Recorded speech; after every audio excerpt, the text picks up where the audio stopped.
Good morning friends, welcome back. कल का session देखा, होपफुली बहुत छोटा सेशन था तो ध्यान से देखा होगा। फोकस, स्पैन ऑफ फोकस आपका ऑलमोस्ट आई से एक स्ट्रोक में आपका पूरा सेशन स्पैन ऑफ फोकस में कवर हो गया होगा। क्या क्या देखा? तो basically we are into types of accounts. Before I start with today session, थोड़ा रिकैप एज ऑलवेज जो मैं देता हूँ वो दे देता हूँ। We are into types of accounts. अगर कोई पूछता है कि कितने टाइप्स ऑफ अकाउंट्स होते हैं तो प्लीज 3 मत कहना, 2 कहना। पर्सनल होता है, इम्पर्सनल होता है। पर्सनल वो होता है which can sue others, which can be sued by others and which can do economic activities in their own name। Personal होने के लिए पहले तो ये 3 कैरेक्टरिस्टिक होनी चाहिए। नंबर 2, पर्सनल होने के लिए it has to be either individual और अ फर्म और अ कंपनी और अ कोऑपरेटिव और अ बैंक और अ एजेपी और अ बीओआई और the newly added representative personal account. अगर ये 8 में से कोई एक कैटेगरी नहीं बन रहा है तो इन दैट केस वो पर्सनल अकाउंट नहीं है। Hope that is clear. अगर पर्सनल नहीं है तो क्या है? तो आंसर इज इम्पर्सनल। बहुत सिंपल सी बात है। इम्पर्सनल अकाउंट क्या होते हैं? वो account which can not do economic activities in their own name, which can not sue others, which cannot be sued by others। Hope that is clear. जिसमें हमने बहुत सारे अकाउंट्स रेंडमली देखे थे विदाउट एनी क्लासिफिकेशन। बिल्डिंग देखा था, land देखा था, गुडविल देखा था, पेटेंट देखा था, discount allowed, discount received, salary, wages, carriage inward, carriage outward, bad debts recovered, बहुत सारे देखे थे मगर इनका क्लासिफिकेशन नहीं देखा था। And that's where this entire chart comes. तो टाइप्स ऑफ अकाउंट्स कितने? 2, पर्सनल, इम्पर्सनल। अब दूसरा क्वेश्चन, अच्छा मेन हेड कितने होते हैं? कितने टाइप के हेड्स होते हैं अकाउंट्स में? तो answer is 3, personal, real and nominal. Personal क्या है समझ लिया। रियल, अगर आप कोई भी राइट या प्रॉपर्टी की बात करते हो तुरंत दिमाग में आ जाना चाहिए ये रियल होगा। If you deal in it then they become your goods, if you don't deal in it then they become your asset। अच्छा नॉमिनल क्या होता है? Nominal is account relating to payments and receipts. मगर कौन सा payment, कौन सा receipt? Be very specific, revenue payment and revenue receipt. Hope that is clear. तो अगर रेवेन्यू पेमेंट, रेवेन्यू रिसीट जैसे ही आया आपके सामने, आंख बंद करके nominal. Hope that is clear everyone. तो मेन हेड कितने? 3, पर्सनल, रियल, नॉमिनल। सबके नीचे सब हेड है। जैसे अगर पर्सनल के नीचे जाए तो अगर पर्सनल हुआ तो that account has to be either asset और लायबिलिटी। या तो उस पर्सन से बेनिफिट लेना बाकी है या तो उस पर्सन को बेनिफिट देना बाकी है। There is no third possibility. तो पर्सनल के नीचे सब हेड कितने? तो 2, असेट या लायबिलिटी। रियल के नीचे सब हेड कौन से? अगर एक बार आपको पता चल गया हाँ ये राइट ऑफ प्रॉपर्टी है तो within right and property वो क्या है? तो if you deal in it तो goods, if you don't deal in it तो असेट। तो रियल के अंदर 2 sub head, goods and asset. Hope that is clear. Nominal के अंदर कौन से सब हेड है? तो 4, एक्सपेंस, कौन सा? Revenue, revenue loss, revenue incomes other than sales and revenue gains. Hope that is clear. तो 4 सब हेड नॉमिनल के, 2 सब हेड, और can I remember it this way, personal के 2, रियल के 2, 2 + 2 4, नॉमिनल के 4। सिंपल है। Hope that is clear. अब सब हेड के नीचे होते हैं सब सब head. Hope that is clear. जैसे कि पर्सनल में असेट होगा तो या तो करंट या तो नॉन करंट, लायबिलिटी होगा तो या तो करंट या तो नॉन करंट। रियल में अगर असेट हुआ तो you can identify them under any of the given subheads, that is sub subheads, that is either current, non current, tangible, intangible, real, fictitious. Choice is absolutely yours. Hope that is clear. You might wonder कि sir ये कैसा भेदभाव? जब personal में asset आया तो आपने सिर्फ एक क्लासिफिकेशन दिया, करंट, नॉन करंट। मगर जब इम्पर्सनल में असेट आया यानी रियल का असेट बन के आया तो उसमें आपने 3 ऑल्टरनेटिव दिए आइडेंटिफाई करने के, current, non current, tangible, intangible, real, fictitious. ऐसा भेदभाव क्यों? क्योंकि इतना याद रखो, रियल, फिक्टिशियस, फिक्टिशियस असेट कोई पर्सन नहीं हो सकता है। यू कैन नॉट से कि पता है वो एसबीआई जो है ना वो भले ही दिख रहा है कि पैसा देगा मगर पैसा उससे आएगा नहीं। अगर नहीं आने वाला है तो उसे बैड डेट्स बोल देंगे। Hope that is clear. मगर अगर पर्सन है तो उसमें वो क्षमता है ही कि उसमें से रियलाइजेबल वैल्यू हो सके, इसलिए रियल फिक्टिशियस पर्सन में हो नहीं सकता। Tangible intangible it's based on appearance. Now based on appearance normally हम पर्सनल अकाउंट को बेस्ड ऑन अपीयरेंस नहीं लेते, हम पर्सनल अकाउंट को सिर्फ और सिर्फ पीरियड पर लेते हैं। होप दैट इज क्लियर कि एक साल के अंदर उसका वैल्यू रियलाइज होगा या एक साल से ज्यादा टाइम लगेगा to get the benefit. Hope that is, इसलिए वहां पर सिर्फ दो क्लासिफिकेशन, करंट नॉन करंट। यहां पर there are 3 ways of classifying, you can classify it under any single way. Goods के अंदर कोई सब हेड नहीं है, इसलिए प्लीज ज्यादा मत सोचना। नॉमिनल में आ जाए तो सिर्फ एक्सपेंस में सब हेड है। Revenue expense are further classified as direct and indirect. Loss, incomes other than sales and gains, उसके कोई सब हेड नहीं है। Hope things are clear till here. अब आज के सेशन में चलते हैं, ठीक है। जो आपका कल होमवर्क था, उसी होमवर्क को मैं शांति से और कंसेप्चुअली पूरा यहां पर सॉल्व कर रहा हूं। आपको कुछ नहीं करना है, पीडीएफ ओपन रखिए, होप दैट इज क्लियर, और ये वीडियो को अच्छी तरह से शांति से विदाउट एनी डिस्ट्रैक्शन देखिए। जो ना समझ में आए कलेक्ट करिए, डाउट सेशन आएगा उस समय पूछ लेना। Hope things are clear everyone. Should we start? चलो let's start with the things. आपका जो पीडीएफ है वो ओपन रखना। To start with the first, मैं यहां पर हेडिंग दे देता हूं पहले, नेम ऑफ अकाउंट,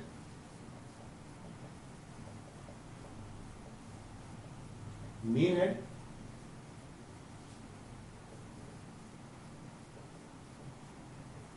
सब हेड एंड सब हेड, ठीक है। To start with, the first one says loan borrowed.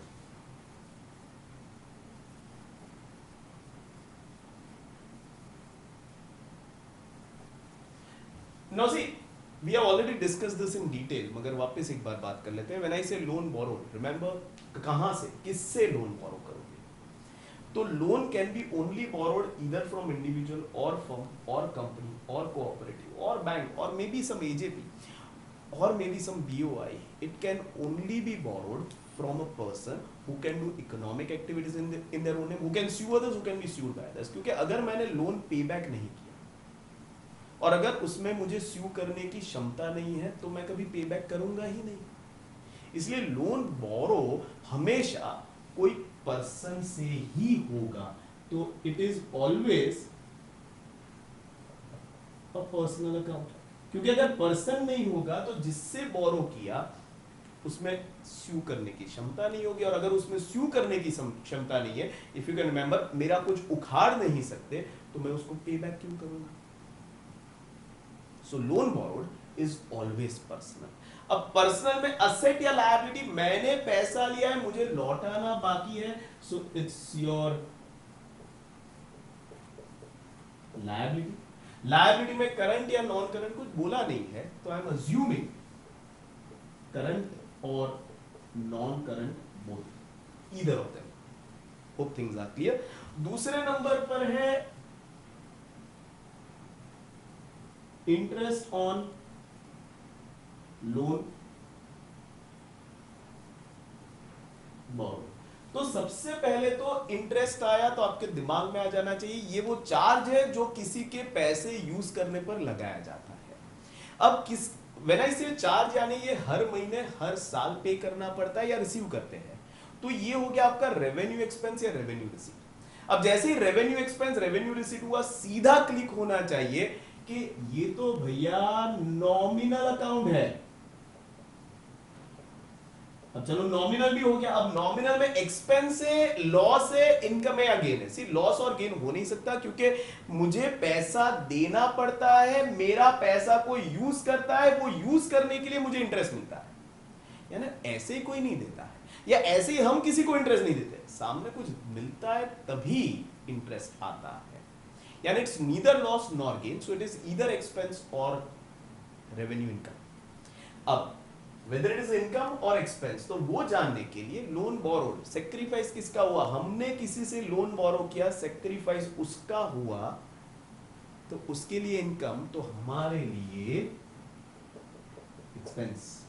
अब एक्सपेंस हुआ तो डायरेक्ट है या इनडायरेक्ट है, नहीं पे करूंगा तो प्रोडक्शन को डायरेक्टली कोई फर्क नहीं पड़ेगा, so it is indirect expense. Hope things are clear, सोच पकड़ना, आंसर नहीं। Hope things are clear. आगे बढ़ते हैं, बैंक बैलेंस।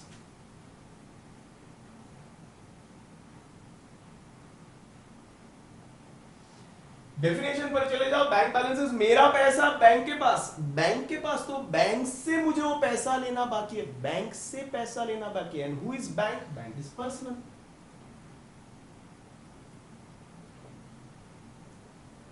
पर्सनल में असेट या लायबिलिटी, मेरा पैसा बैंक के पास है, मुझे वो बैंक से लेना बाकी है, तो ये हो गया asset.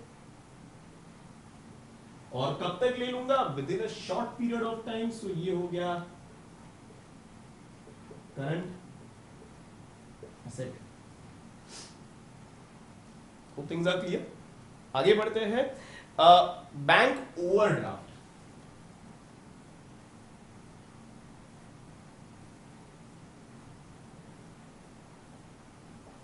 Bank overdraft, once again, bank का पैसा मेरे पास, बैंक का पैसा मेरे पास, बैंक का पैसा मुझे बैंक को लौटाना है। And who is bank, if you can understand, तो पर्सनल अकाउंट। पर्सनल में असेट या लायबिलिटी, मुझे बैंक को लौटाना है, तो ये हुआ liability. And if you can remember the entire seen that I had made for you, bank overdraft is a short term loan, within one financial year it is to be returned back, so it's your current liability. Things are clear.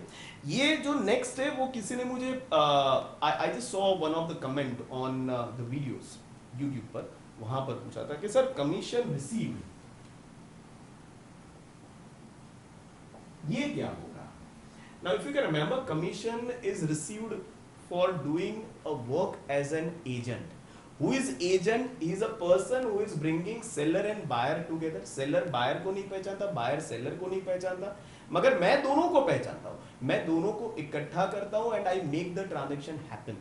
And for doing this, I'll charge something. For giving this service, I'll charge something, and that something is nothing but commission. For every such deal, I'll be getting commission. So साल में एक बार से ज्यादा repeat होगा, and that's why it's a revenue receipt. Revenue receipt हुआ तो सीधा click होना चाहिए भैया ये तो नॉमिनल, और नॉमिनल में it's income other than sales, और इनकम का कोई सब हेड नहीं होता। Next is wages. Once again, wages is remuneration paid by employer to his employee for giving his time, giving his energy, giving his intellect for the business of employer. If such remuneration is paid to a person who is directly involved in production, it is called as wages. It is paid every month, so it is revenue expense. जैसे ही revenue आया तो ये nominal तो पक्का है, nominal में expense है. It is paid to person who is directly involved in production, यानी ये डायरेक्ट एक्सपेंस हो जाता है. Hope things are clear. Carriage inward.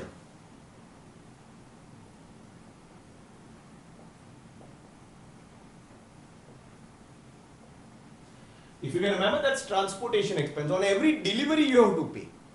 On every delivery you have to pay. So it has a short-term benefit. So it's your revenue expense. जैसे ही revenue expense आया, यानी एक चीज पक्का हो गया भैया, ये हुआ आपका नॉमिनल अकाउंट, पे करना पड़ता है, तो एक्सपेंस इनवर्ड है. तो जब ट्रक कुछ अंदर लेकर आता है, व्हाट आई पे इज इनवर्ड, ट्रक कुछ बाहर लेकर जाता है, व्हाट आई पे is outward.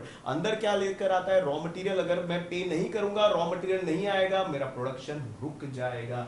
So it is your direct expense. Hope things are clear. आगे बढ़ते हैं, कैरिएज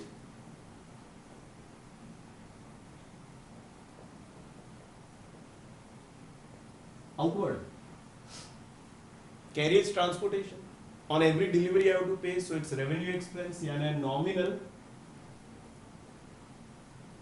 तो पक्का है, आई have to pay, so expense पक्का है। आउटवर्ड, आउटवर्ड क्या लेकर जाता है? Finish goods. अगर नहीं लेकर गया तो प्रोडक्शन रुकेगा क्या? नहीं, सो it's your indirect expense. Hope things are clear. Rent received.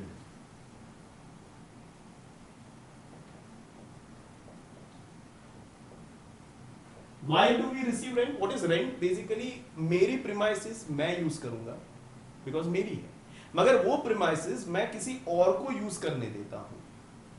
तो if you can understand, it's a service from my side. मैंने आपको मेरा प्रीमाइसेस यूज करने को दिया, आप मेरी प्रीमाइसेस यूज करते हो, फ्री में थोड़ी करोगे। You will pay me something and that something is nothing but rent.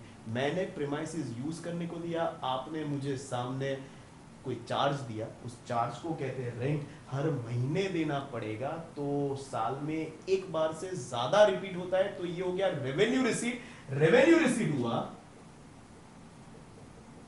तो नॉमिनल हुआ, और नॉमिनल में इट्स इनकम मिलता है ना, और इनकम का कोई सब हेड नहीं होता।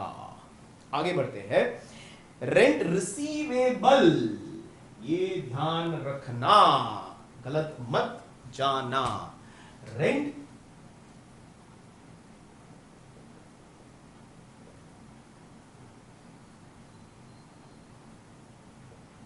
receivable. Remember, don't focus on rent. When I say rent receivable, I'm talking about that person जिसको मैंने सर्विस दे दिया, यानी प्रीमाइसेस दे दिया, मगर जिससे मुझे पैसा मिलना बाकी है।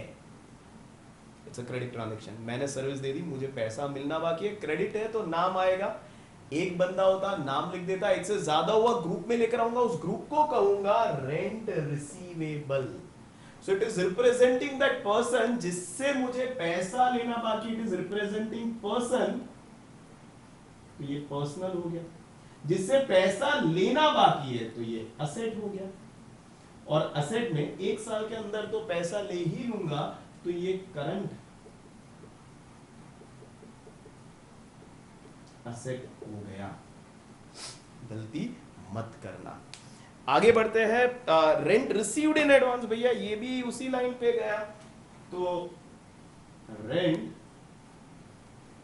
Received in advance. Once again, rent पकड़ के मत बैठ जाना। What is rent received in advance representing? It is representing that person जिससे हमने रेंट का पैसा ले लिया है, मगर हमें उसे सर्विस देना बाकी है। हमने अभी तक उसको प्रॉपर्टी दी ही नहीं कि वो यूज करे। अब हमने पैसा ले लिया है, हमें उसे सर्विस देना बाकी है। Credit transaction, settlement is postponed, and because credit transaction is there, I need to mention the person name. एक बंदा होता नाम लिख देता, एक से ज्यादा हुआ ग्रुप में लेकर आऊंगा, उस ग्रुप को कहूंगा रेंट रिसीव्ड इन एडवांस, और another term is pre received rent. It represents the person, यानी एक चीज पक्का है, ये पर्सनल अकाउंट है। It represents the person from whom I have received the money, but to whom I am yet to serve back. Yet to serve back.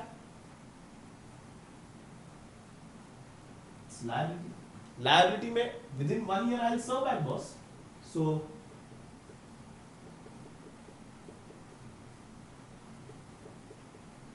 current liability. Hope things are clear. And the last one is simple one. It says furniture.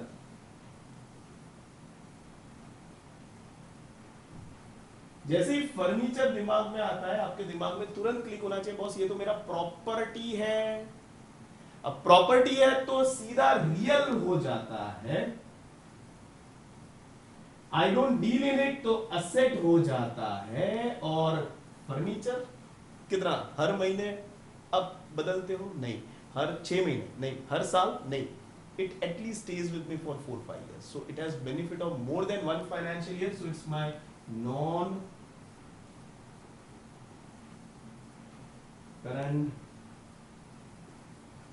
asset.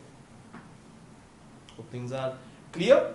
Hope this session is making sense. These are small sessions, short sessions, but I mean it when I make it short because I don't want you to get confused more. मैं यही जो 12-15 आपको terms देता हूँ वो एक साथ 60 करके एक सेशन में खत्म कर सकता हूँ, मगर फिर मेरा सेशन खत्म हो जाएगा मगर आपका नहीं होगा. And it's not about me, it's about us. And so I'm breaking this 60, 70, 80 terms in 3, 4, 5 sessions so that at the end of 5 sessions we'll get result that we want. Okay, so just have patience, keep working. आपके पास ऐसे बहुत सारे terms already है क्योंकि last week हमने ऐसे ही terms किए थे. Keep practicing. Just put a term in front of you. उसका main head, उसका sub head, उसका sub head. सोचते रहिए, सोचते रहिए, सोचते रहिए. गलत जाइए, कोई दिक्कत नहीं. A point will come when you will be ahead of me, and that's what we are waiting for. Then we end the session. Hashtag घर बैठे पढ़ो. Stay home, stay safe. Take utmost care of your mental and physical health. See you all tomorrow. Bye bye.